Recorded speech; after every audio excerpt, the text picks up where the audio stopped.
équatoriale d'Afrique. Voici Tam Tam Tropical, votre émission d'information et de débat sur l'Afrique et sa diaspora, conçue et présentée par Juvénal Noël.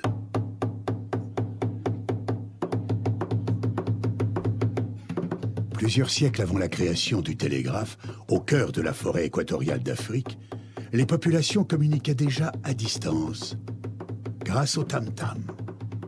En un temps record, des messages étaient relayés dans plusieurs contrées. Tam-tam Tropical, l'Afrique chez vous, chaque mardi de 19h à 20h sur Radio Pluriel.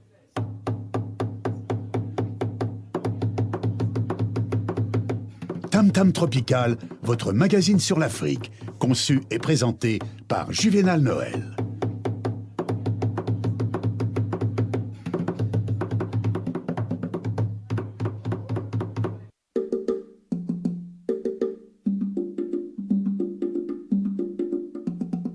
Al-Shabaab de nouveau en train de maltraiter, de tuer des populations civiles en Somalie. Selon les témoins, les soldats kenyans se sont également retirés de la base d'El Had qui a été attaquée par des militants d'Al-Shabaab il y a cela 2 semaines.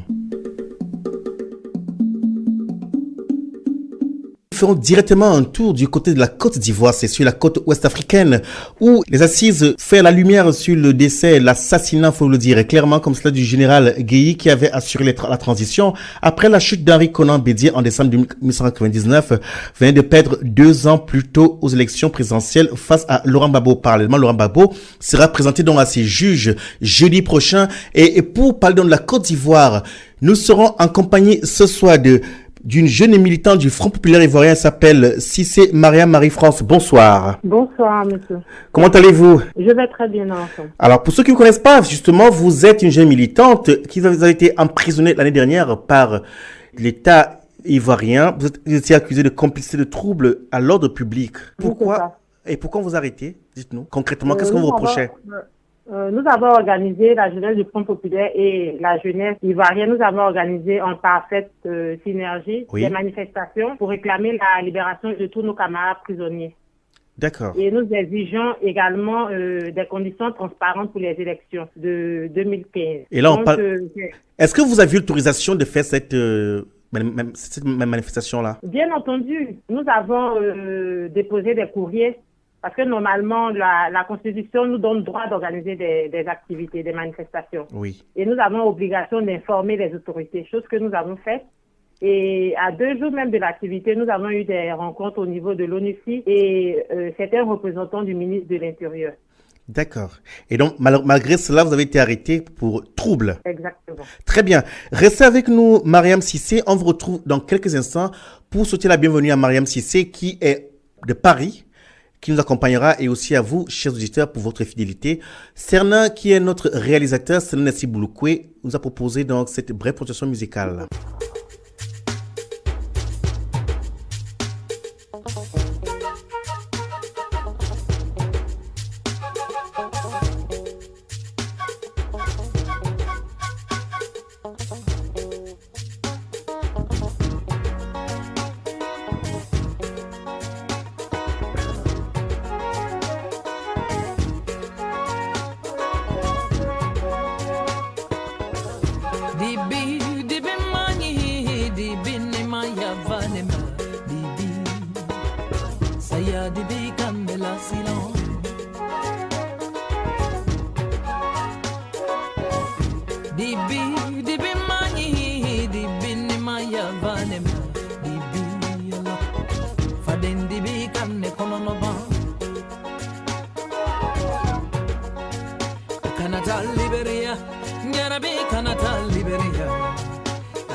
Nako kake dolare ko ye monyene ko dimma monofonyo kana wa Liberia. Nako kake diamanyene ko ye monyene ko dimma woro dembere kana wa Angola. Nako kake dumini ko ye monyene ko dimma monofonyo kana wa Somali. kana wa Liberia kele bambale dunye Liberia kana wa Somali manyuma ko dunye Somali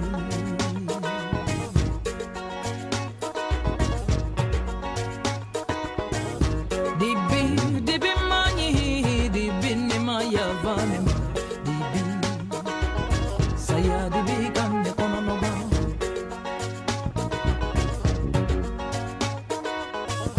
dibi mani wo dibi ni maya vane dibi ala fadenju kande la silo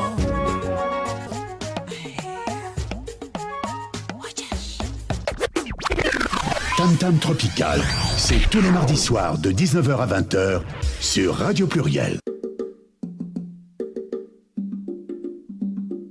Mesdames, Messieurs, bonsoir. Nous sommes ensemble pour une cinquantaine de minutes d'informations et de débats sur l'Afrique et sa diaspora. Soyez les bienvenus. Donc, pour cette bienvenue, c'était donc Aïcha Kone qui chantait Kanava, ça veut dire halte à la guerre. Le souhait que nous émettons, le vœu que nous émettons, nous aussi, à Tam Tam Tropical, c'est que les guerres qui existent de partout dans le monde puissent prendre fin. C'est un vœu pieux pour cette année 2016. Avant donc la production musicale, nous étions avec notre invité de ce soir, c'est qui nous accompagnerait, s'appelle Marie-France Cissé. Pour ceux qui ne se joignent à nous qu'à ce moment, Marie-France Mariam Cissé est une jeune militante du Front populaire ivoirien, le parti donc de M. Laurent Gbagbo, qui est incarcéré à La Haye. Vous avez été incarcéré, vous aussi, en Côte d'Ivoire. La question que vous posez, c'était, on vous reproche de complicité et de troubles à l'ordre public. Est-ce que vous reconnaissez avoir perturbé l'ordre public en Côte d'Ivoire, Mariam Cissé? Non, pas du tout. Pas du tout. Comme je vous le disais, dans la Constitution, on nous fait droit de pouvoir manifester, de pouvoir se réunir. Mais tout en respectant les règles du pays. Et c'est ce que nous avons fait. Nous avons obligation d'informer. Nous avons donné les lettres d'information. Nous avons rencontré les autorités. Et je pense que légalement, nous avons l'autorisation de pouvoir manifester, de pouvoir faire ces manifestations. Et c'est justement le lendemain, parce que l'activité s'est passée le 9 juin 2015, et comme je tiens à le préciser, l'activité s'est bien passée, et c'est le lendemain, nous devons faire une conférence de presse pour faire une mise au point.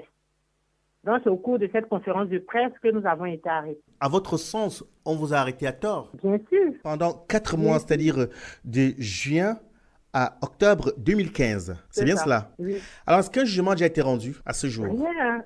Un matin, on me convoque au palais de justice. On arrive.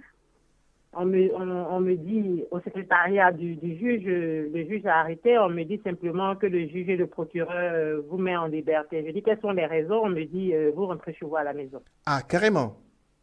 Simplement. Ça, c'est l'Afrique. C'est pas amusant, mais parfois on préfère en rire de peur d'en pleurer. Bien, Mariam Cissé, vous allez donc nous accompagner pendant ce magazine, tout du moins le temps que vous allez nous accorder, et vous nous donnerez portez votre regard en tant que jeune militante, jeune femme politique, sur ce qui sévit sur le continent. Nous allons donc directement sur la corne est-africaine où des habitants dans une région du sud de la Somalie affirment que le groupe islamiste Al-Shabaab a de nouveau attaqué dans leur région. Un député local a déclaré à nos confrères la BBC que la ville de Badad a été reprise par les insurgés. Selon des témoins, les soldats kenyans se sont également retirés de la base d'Elad qui a été attaquée par les militants d'Al-Shabaab. Il y a cela quelques semaines, l'armée kenyane a expliqué que les retraits de ces soldats était un mouvement normal de ses troupes normales. De son côté, Al-Shabaab a déclaré qu'il avait été tué plus d'une centaine de militaires kenyans de la force de l'Union africaine.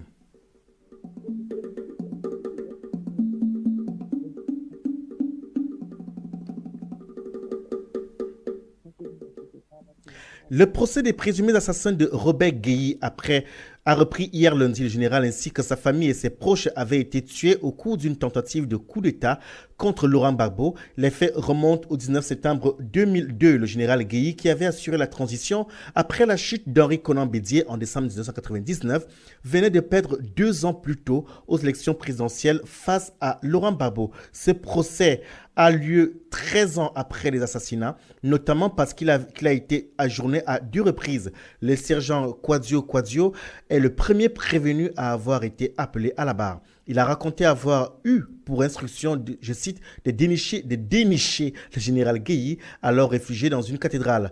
Après l'avoir trouvé, le sergent Quadio a remis le général Gueye à son supérieur, le commandant de la garde républicaine Dogo Blé. Le général Dogo Blé s'est ensuite chargé de remettre le général Gueye au commandant Sekayapo Anselme, le chef de la sécurité de Simon Bagbo. Le code général Gueye fut retrouvé un peu plus tard dans la journée. Quant au sergent Quadio, il serait ensuite retourné à la résidence du général Gueye pour accompagner sa femme elle-même en fuite. Mais, à peine arrivé, un coup de feu retentit. La femme du général est morte alors que le sergent avait alors le dos tourné. Le colonel Dogo Blé accuse le commandant Seka Yapo Anselme. Par ailleurs, aucune des parties ne s'accorde sur ce témoignage. Les avocats de la partie civile, représentés notamment par Maître Paul Guyonne, pointent du doigt l'inconstance du prévenu qui, il y a 2 ans, niait même avoir été sur place. Du côté de la défense, Maître Rodrigue, qui plaide pour le colonel Dogo Blé, et le commandant Seka Yapo Anselme est tout aussi dubitatif.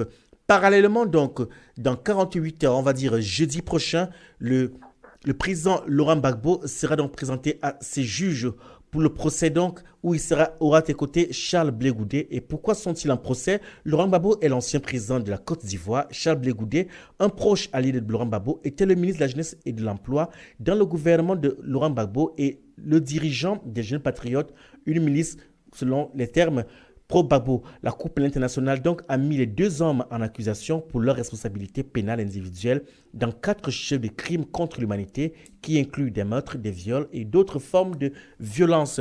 Je me tourne donc vers mademoiselle Cissé Mariam. Une fois de plus, dites-nous, à quelques heures de ce procès, vous en tant que jeune militante, est-ce que vous appréhendez quelque chose ou alors votre parti et vous-même, vous y allez sereinement? Nous allons, le Front populaire ivoirien, dont je suis membre de la direction du parti, il faut le préciser, je suis membre de la direction du FPI et membre du bureau exécutif de la jeunesse du FPI. Donc, ce parti où le président Laurent Gbagbo est à la tête, nous partons confiants. Parce que nous savons que la présence du président Laurent Gbagbo est une injustice, car elle repose sur des accusations piétinant la vérité. Pour nous, la vérité et la justice sont des valeurs que nous souhaiterons voir enfin prises en compte. Car si tel était le cas, nous affirmons que le président Gbagbo n'a pas sa place à la haie. Dites-moi. Et nous savons pertinemment qu'au vu et au bout de ce procès, le président Laurent Gbagbo sera libéré. Vous dites qu'il sera libéré et pourtant on a vu comment il a été pris, Manu Militari, un chef d'État en exercice. Somme toute, on pourrait dire que c'est de manière arbitraire parce que M. Laurent Gbagbo était encore en exercice. Bien sûr. Et vous faites confiance à la haie, au juge de la haie? Nous espérons que la justice sera faite, que ce ne sera pas un procès politique. Nous espérons. Dites-nous, alors, sans toutefois présager de l'issue du procès, aujourd'hui, qu'est-ce que vous avez comme, on va dire, comme outil pour pouvoir faire entendre votre voix? C'est vrai que depuis que M. Laurent Gbagbo est détenu à la haie, on a vu des manifestations, on a vu ces marches que vous faisiez, mais somme toute, ça n'a pas changé grand-chose. Comme on le dit, les politiciens feront leur travail et son conseil fera son travail. Nous allons continuer toujours à dénoncer toutes ces manipulations autour du président Laurent Gbagbo. Parce que le président Gbagbo, en réalité, est victime de la guerre post-électorale qu'il a subie. Madame, si c'est... Et le procureur semble ignorer toutes ces victimes-là. Toutes ces victimes qui ont été faites par le camp Dramane Ouattara. Vous qui avez été incarcéré en Côte d'Ivoire, est-ce que parmi vos compagnons, vos camarades, vos camarades de combat, est-ce qu'on retrouve aussi ceux qui n'étaient pas forcément du FPI? Oui, bien sûr. En d'autres termes, bien sûr. Aujourd'hui, devant la justice ivoirienne, est-ce qu'on retrouve des personnes qui n'étaient pas seulement du FPI? Mais le combat du président Laurent Gbagbo ne se limite pas seulement aux militants du FPI. Il y a des démocrates de tous les bords au sein de notre parti et des personnes qui sont engagées dans le combat de la liberté pour la souveraineté de notre nation et pour l'Afrique. Je précise ma question. On a accusé le gouvernement en place, c'est-à-dire l'équipe de M. Ouattara, de faire la justice des vainqueurs. En d'autres termes, ceux qui étaient pro-Ouattara ne sont toujours pas inquiétés à ce jour. Bien sûr, l'acharnement, c'est seulement dans le corps du président Laurent Gbagbo. Il y a plus de 400 prisonniers politiques en prison, dans toutes les prisons de Côte d'Ivoire. Ce que vous dites, vous qui avez été incarcéré, c'est vous qui le dites, mais curieusement, nous n'avons toujours pas des éléments attestant de cela. C'est ça qui est le plus difficile pour nous autres dans les médias. Tout au moins ici en France. Peut-être en France, mais sinon la communication se fait. La communication se fait. Nous avons fait des conférences de presse, nous avons produit des communiqués, nous avons déposé même certains éléments au niveau des ambassades, des représentations diplomatiques dans notre pays, des organisations des droits de l'homme, et ainsi de suite. Nous parlons avec des faits, avec des réalités. Nous ne parlons pas simplement dans le vide, ce n'est pas simplement des paroles en l'air. Le FPI est quand même un parti organisé, je vous en prie. Alors, pour comprendre, est-ce que vous êtes en train de nous dire que votre voix n'est pas entendue par ceux qui sont au pouvoir? Elle ne peut pas être entendue parce qu'ils sont dans une autre logique pour eux. Laquelle? Mais la réconciliation, ça ne les intéresse pas. C'est là où ça devient intéressant parce que quand on vous entend, on voit le FPI qui parle, mais cependant, le FPI a participé à la précédente élection présidentielle par M. Affi-N'Guessan. Je vous en prie, M. Affi-N'Guessan n'est plus militant du FPI depuis le congrès de Mama. Il a été ratifié. Donc, M. Affi-N'Guessan, il fait cavalier solitaire. Hein. Il ne parle pas au nom du FPI. Le président du FPI, c'est le président Laurent Gbagbo. Il a été élu à la majorité au congrès de Mama. Alors, sur place, puisque chaque fois qu'il prend la parole, il le fait en tant qu'opposant, en tant que membre du FPI, quels sont les types de relations que vous avez avec lui sur place, en Côte d'Ivoire? Dans la reine politique, nous n'avons pas de relation particulière parce que nous ne sommes pas du même parti. Nous ne sommes pas du même parti. Nous n'avons même pas la même ligne. Et justement, c'est sur la ligne que nous sommes séparés, nous ne sommes pas compris. Il souverainiste, lui, il est dans une ligne de collaboration. Et quand c'est comme ça va à l'encontre de nos statuts et règlements. Or, nous marchons sur des principes, sur des statuts que nous avons nous-mêmes écrits. Donc, nous ne sommes pas dans la même logique. D'accord, très bien. On revient vers nous, on vous permet de souffler, on revient vers vous dans quelques instants. Je vous en prie. Vous écoutez Tam Tam Tropical sur Radio Pluriel.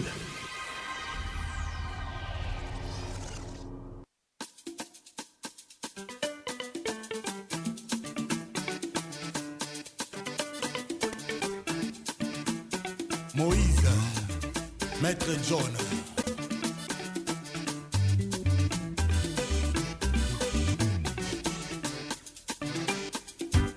Mwanango Yamawa Alanga Nzembo Lokola Geno Ofingi Botongi Mingi Obenisaye Moto Mokote Yanza Makela Asa Parfait Namamboko Ya Dieu le Père Papa Bonheur Azali Oya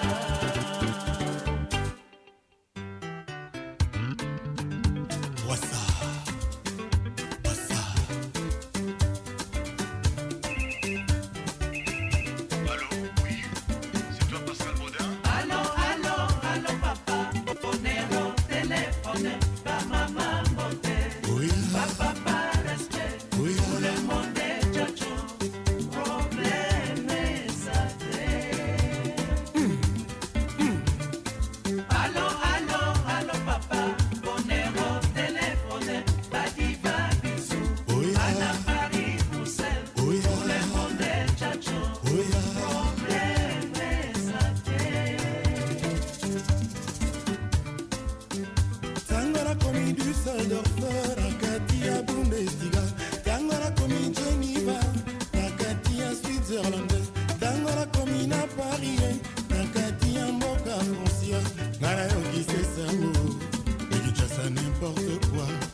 lobaloba ezali mabe kotongatonga ezali kolo kofingafinga ezali lâcheté moninga obengakami soki apesi yo mokongo okomi kofinga ye kolia ye na sese akomi moto mabe opesi ekombo yuma.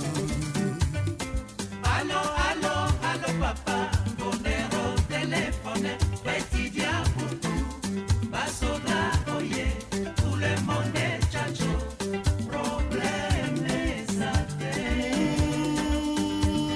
tolingana mama tosangana bisotu kristiana kwasa erakuoye nalela mereve elipupa alina dada wapi wiva nalela dase sabatini Allo, allo, allo papa, bonero téléphone, barome bakadafi, amofila bongo, tout le monde est chacho, problème sa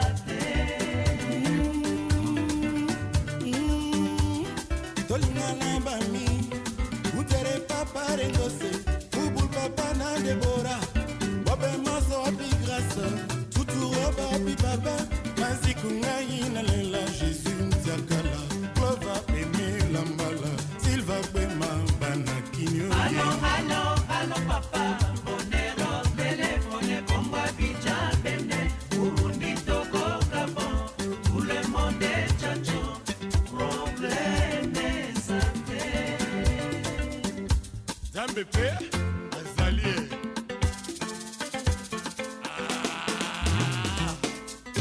nozi luye luya luya kudala luya luya bandele luya luya bina luya luye luya luya badiva luya godara motemona usa use usa usa use usa wikaso bele mongo dai dai dai Hervé Obela la CFA mon général etutana yangwana yangwe etutana yangwana yangwe etutana etutana etutana etutana ça c'est bon ça utana utana utana Gloclo moto vidéo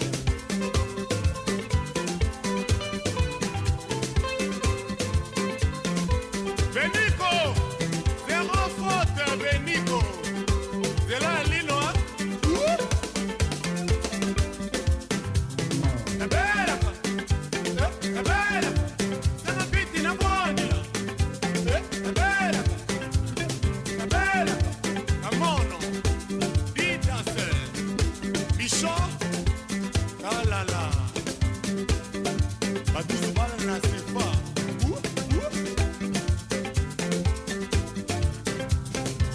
5 sur 5 Tamaris le rapport et la pointure au-dessus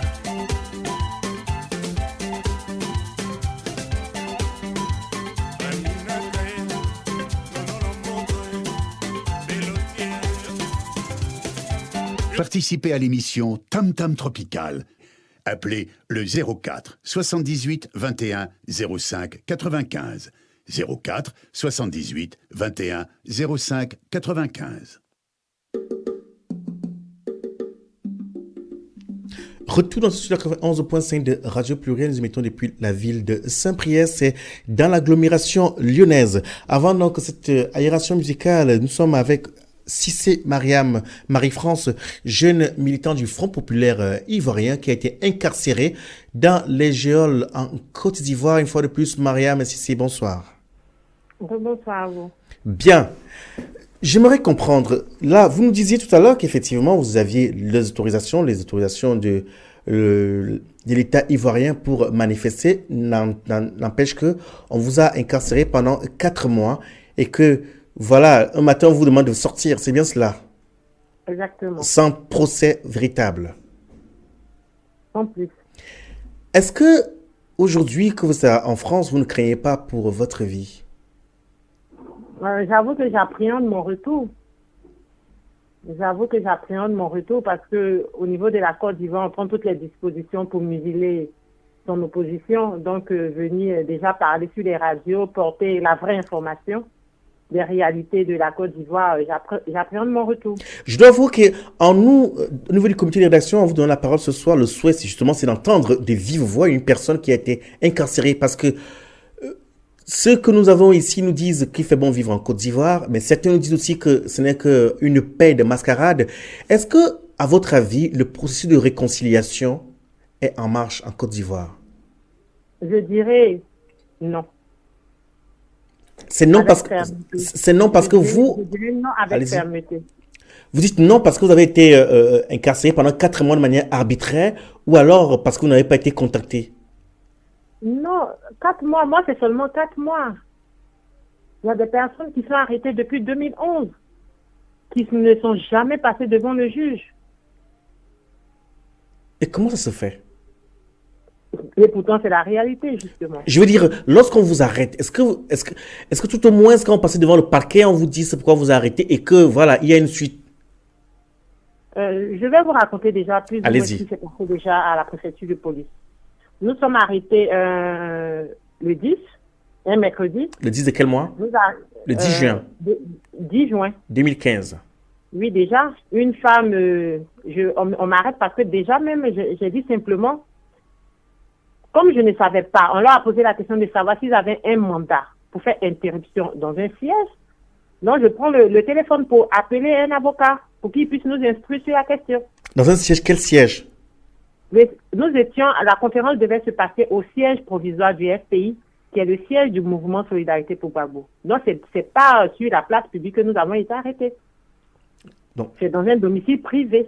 D'accord. Ensuite? Nous allons à la préfecture de police. Déjà, on nous brutalise. Moi, j'ai été brutalisée. Nous avons fait 2 jours à la préfecture de police. Et j'avais d'énormes douleurs. Je demandais à chaque fois de voir un médecin. C'est 2 jours après, quelques heures où on devait passer devant le juge pour qu'on puisse nous dire les raisons pour lesquelles on nous a arrêtés, on m'envoie à l'hôpital de la police. Et là-bas, on me demande de faire des radios. Et le médecin nous dit que les charges pour les radios, c'est nous qui devons payer les charges. La facture, c'est nous qui devons la payer. Pourtant, j'ai été brutalisée par un officier de l'armée de Côte d'Ivoire. Alors, dites-nous un peu, lorsque les forces de l'ordre viennent vous arrêter, c'est sous quel prétexte? Qu'est-ce qu'on vous dit à ce moment-là? Ils n'expliquent rien. Ils vous disent simplement, on nous a demandé de venir vous embarquer, on vous embarque. Et ensuite? Et c'est quand on arrive au palais de justice, on nous entend, il y a une audition, l'audition elle dure plusieurs heures, on attend, on appelle le commissaire à qui on pose des questions, on lui donne des questions, on nous pose, on peut rester jusqu'à 22 heures pour une audition. Et moi, j'ai fini mon audition vers 23h30, on vient me réveiller pour me demander de signer un autre PV à 23h. Je dis non, mais il faut que je lise d'abord le PV, il faut que je sache, parce que je n'ai pas venu en insiste. Je dis non, il faut l'information de mon avocat. Et là, on me permet d'appeler l'avocat. J'appelle l'avocat qui lui demande, mais si c'est le même PV, pourquoi vous voulez on me dit non, que le délit a changé. Et c'est quoi le nouveau délit? Il y avait plusieurs délits. Au début, c'était trouble à l'ordre public. À la préfecture de police, on ajoute après tentative d'atteinte à la sûreté de l'État, non-respect à l'autorité de l'État. Mais je n'ai pas signé ce PV. Alors, c'est à 23h qu'on vient me réveiller pour que je signe un autre PV. Alors, vous ne signez pas le procès verbal.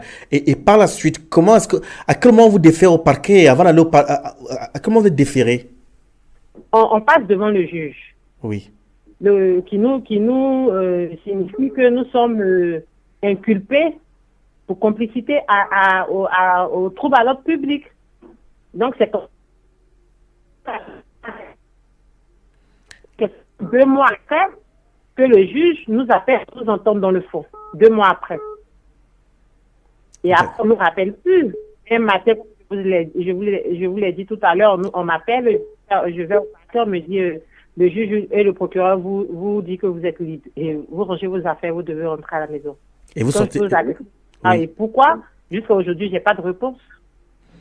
Donc, comme je vous disais là, effectivement, notre souhait, c'est de comprendre, d'apporter à nos auditeurs de la lumière sur ce qui se raconte. Il est vrai que notre souhait, c'est que un processus de réconciliation, au-delà de tout ce qui se raconte, soit effectif au niveau du peuple de la Côte d'Ivoire, car au-delà de tout, c'est la paix qui est la chose la plus importante pour un peuple comme pour tout peuple, notamment c'est le cas de la Côte d'Ivoire. Donc aujourd'hui, dans votre démarche, qu'est-ce que vous recherchez? Au niveau du combat que nous engageons, oui. Pour le procès ou en interne? De manière générale, le combat même, votre combat. Mais nous sommes dans un esprit, comme le président Gbagbo le dit toujours, nous sommes dans un esprit de construire une nation. Et quand on construit une nation, on fait des concessions. On fait des concessions et c'est ce que le président Gbagbo a toujours fait durant toute sa gestion. Mais aujourd'hui, vous n'êtes pas capacité de faire les concessions, vous êtes dans l'opposition. Non, je dis la démarche. Oui. J'ai toujours eu le président Gbagbo est du SPI. Et le SPI est toujours dans une position de négociation, de discussion. Mais tout en respectant les règles. Ce que nous savons, c'est que c'est M. Affi N'Guessan qui représente le FPI, qui était aux élections et qui a même été reçu la semaine dernière par le président Ouattara. Et bien, les proches de Laurent Gbagbo qui se réclament du FPI, ou alors c'est un FPI qui est divisé réellement. Je vous le dis et je vous le redis. Oui. Le président Affi N'Guessan ne parle pas au nom du FPI. Le président Affi N'Guessan, depuis le congrès de Mama, le dernier congrès du FPI, a été radié. Il faut que déjà sur ce point que nous soyons d'accord, que vous puissiez comprendre déjà ce que je vous dis. Pour vous, Affi N'Guessan est radié. Ce n'est qu'une C'est pas pour moi personnellement, c'est pour tous les militants du FPI. Une fois cela donc dit, sachant que le procès va durer 3 mois, qu'est-ce que le FPI fera pendant ce temps? Le FPI a déjà commencé. Le FPI a déjà commencé. Le FPI a organisé déjà des séminaires, des colloques. Nous faisons comme déjà ils sont en train de faire une interview avec vous, une émission avec vous.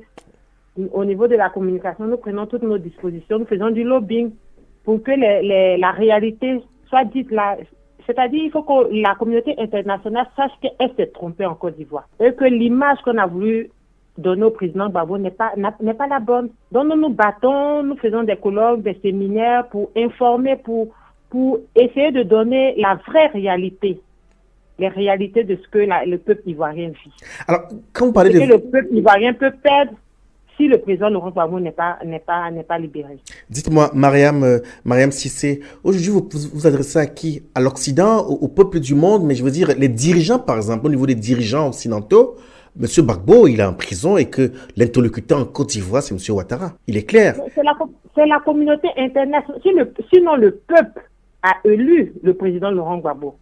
Le peuple sait la vérité. Le peuple a élu le président Laurent Gbagbo. C'est la communauté internationale qui a imposé Dramane Ouattara. Et la communauté internationale, apparemment, n'a pas conscience de tout ce qu'elle a créé au sein du justice social en Côte d'Ivoire. Pour ceux qui prennent le train en marche, que maintenant nous recevons Mariam Marie-France Cissé, jeune militante du Front populaire ivoirien.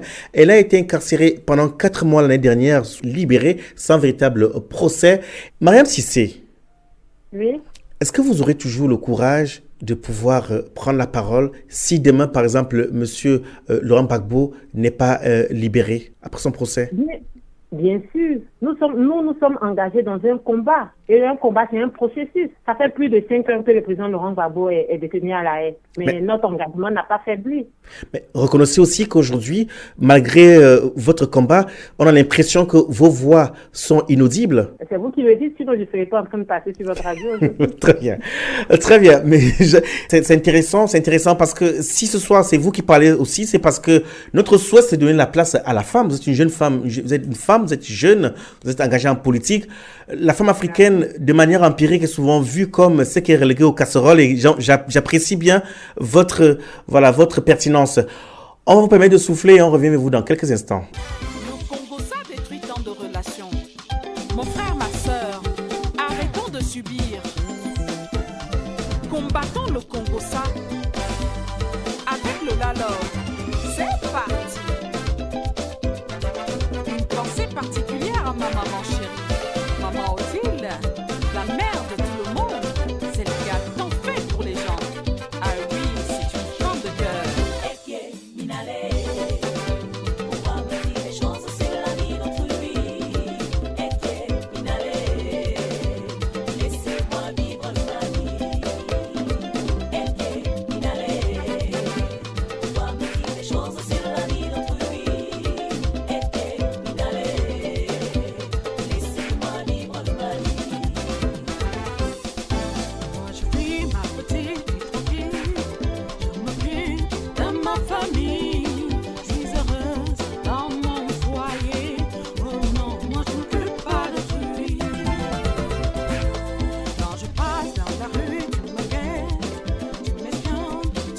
critique.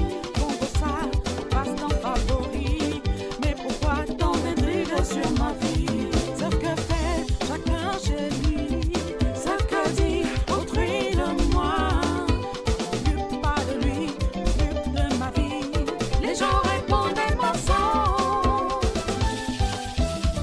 Et allez, pouvoir me dire des choses sur la vie d'autrui. Et allez, laissez-moi vivre ma vie. Et allez,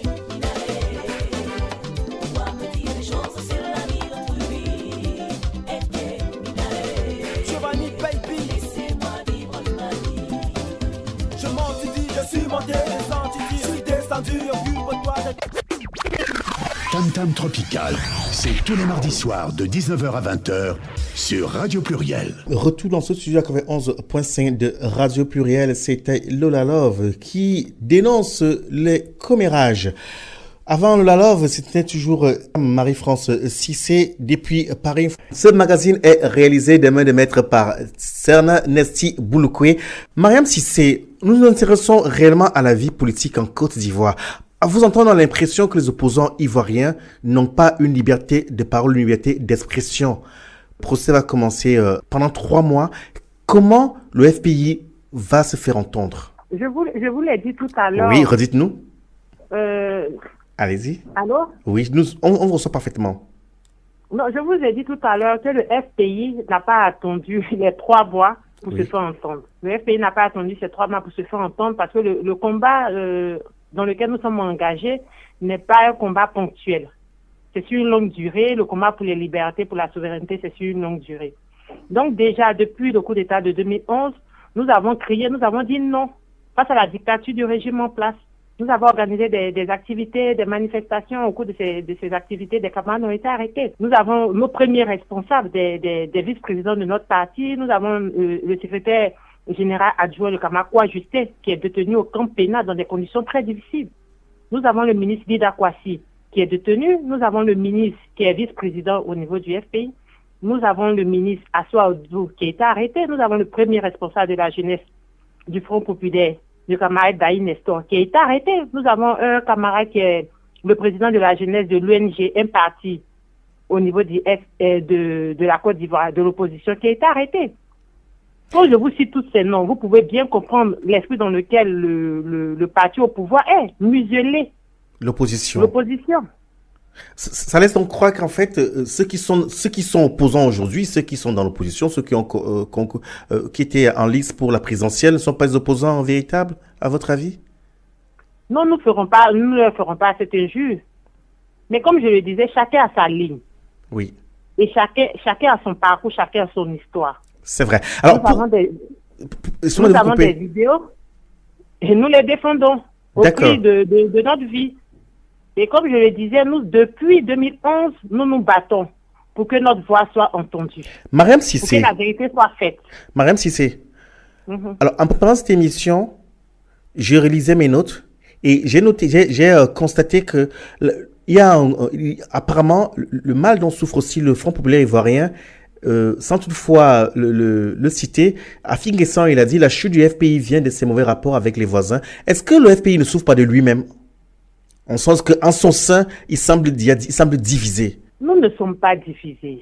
Comme je le dis, je pense que vous devez aussi aller fouiller dans les statuts et règlements du FPI. Oui. En son article, il est dit, nous nous battons contre les dominations internes et externes. Nous sommes dans la ligne. Et là-bas, c'est un large débat avant de prendre toute décision. Il y a un large débat. Donc, la décision qui est prise, c'est la décision de la majorité. Et tout le monde, comme un bon démocrate, tout le monde se plie à ça. Maintenant, si vous avez d'autres ambitions personnelles, quitte à vous de prendre votre chemin, c'est ce que certains anciens camarades l'ont fait. Mais nous ne nous attardons pas sur ça, parce que l'essentiel pour nous, c'est pas ça. L'essentiel pour nous, c'est de continuer le combat pour la liberté, le respect des différentes libertés. C'est tout. Nous n'avons pas de problème. Est-ce que vous avez des rapports, par exemple, beaucoup plus étroits avec certains dirigeants en Occident? Oui, mais nous sommes un parti socialiste. Nous sommes un parti socialiste. Nous avons des camarades au niveau de la sous-région. Nous avons des camarades socialistes avec lesquels nous avons des rapports de collaboration. Et au niveau du Parti socialiste en France, nous avons aussi des relations. Cela laisse croire que aujourd'hui, dans 48 heures, M. Laurent Gbagbo et M. Charles Blé Goudé seront présentés devant les juges de la CPI durant 3 mois. Pour vous, c'était un procès qui se passera dans la sérénité pour vous? J'ai pas bien compris votre question. Est-ce que, selon vous, les fonctionnaires qui sont à la CPI, est-ce que c'est à votre avis, au vu de ce qui s'est passé dans le passé, est-ce que vous faites suffisamment confiance à ces fonctionnaires, à ces juges-là? Nous ne faisons pas confiance personnellement à ces juges. Nous voulons faire confiance à la justice. Nous souhaiterons, comme je vous l'ai dit, que la justice soit dite. Et si naturellement la justice est dite sur les faits, naturellement, le président Laurent Gbagbo sera libéré. Et justement, sur ces faits-là, c'est là où quand même je suis assez embarrassé parce que on a le sentiment que c'est la justice des vainqueurs qui est en marche aujourd'hui. Aux côtés de M. Gbagbo, il n'y a pas de Pro Ouattara, par exemple. Donc, vous convenez avec moi quand je vous dis que c'est la justice des vainqueurs en Côte d'Ivoire. Mais c'est justement pour ça que qui a été transporté à la Cour pénale internationale. Parce que les charges sont liées à la crise post-électorale que la Côte d'Ivoire a traversée entre 2010 et 2011, lorsque Laurent Gbagbo a refusé d'accepter la victoire de Alassane Ouattara. On est d'accord, à l'élection présidentielle du 28 novembre 2010. Donc, je suis en train de dire que si les choses vont dans le sens où elles sont parties depuis 2011, quand M. Laurent Gbagbo a été arrêté, il y a de fortes chances que M. Laurent Gbagbo soit reconnu coupable. Nous espérons que nous n'arriverons pas à cela. Pour la CPI elle-même, elle joue sa crédibilité. Bien. Elle joue sa crédibilité.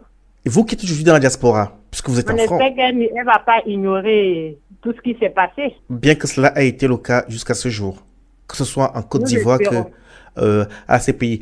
Bien, Mariam Cissé... Je pense que le conseil du président Laurent Gbagbo sera à la hauteur pour démonter toutes ces accusations. Comme je vous l'ai dit, nous occupons du pan politique et nous n'allons pas nous émisser sur des sujets de droit puisque nous ne sommes pas des spécialistes du droit. Merci Mariam Cissé d'avoir accepté de jouer le jeu avec nous. Pour ceux qui ne prennent le train en marche que maintenant, vous avez été arrêté l'année dernière et incarcéré pendant 4 mois sans véritable procès. Et un matin, au matin du 12 octobre, on vous a libéré comme cela, et que d'après vos déclarations, vous êtes en liberté provisoire, sans toutefois avoir eu un procès.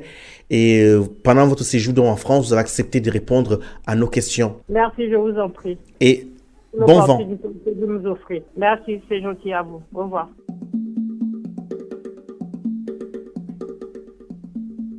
Nous poursuivons notre tour du continent africain via les ondes et c'est Sassou Nguesso qui est candidat à sa succession.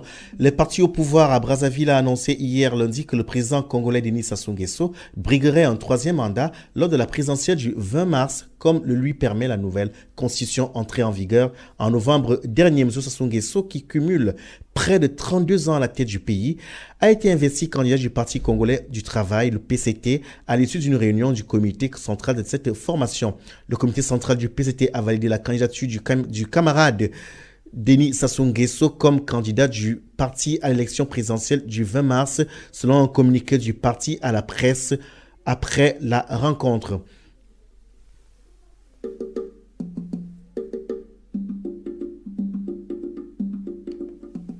Nous restons dans la sous-région Afrique centrale où le premier tour des élections législatives en Centrafrique, organisé en même temps que la présidentielle du 30 décembre dernier, a été annulé. La Cour constitutionnelle qui a pris la décision explique que de nombreuses irrégularités ont été observées dans le déroulement du scrutin. 192 candidats étaient en lice pour 140 sièges à pourvoir à l'Assemblée nationale. L'annulation totale et non partielle de ce vote est perçue par certains analystes comme la conséquence des difficultés de l'Autorité nationale des élections, en abrégé ANE, à tenir le pari d'organiser une élection libre et transparente alors que le pays continue de faire face aux défis sécuritaires. La Centrafrique a basculé dans la violence attribuée principalement au ministre Seleka et Anti-Balaka après le renversement en 2013 de François Bouzizé par la rébellion Seleka conduite par Michel Diotoda. Notre magazine arrive à son terme. Pour m'accompagner ce soir à la réalisation, c'était Sénan Boulukwe. Nous étions accompagnés depuis Paris par la militante du Front populaire ivoirien Mariam Marie-France Cissé, qui a été incarcérée pendant 4 mois dans les geôles en Côte d'Ivoire sans véritable procès, et qui se retrouve aujourd'hui en France en liberté provisoire. Voilà l'un des signes de ce que nous dénonçons comme la justice des vainqueurs sur les vaincus. On prend rendez-vous mardi prochain à la même heure. Merci de votre attention. Avant la création du télégraphe, au cœur de la forêt équatoriale d'Afrique, les populations communiquaient déjà à distance, grâce au tam-tam.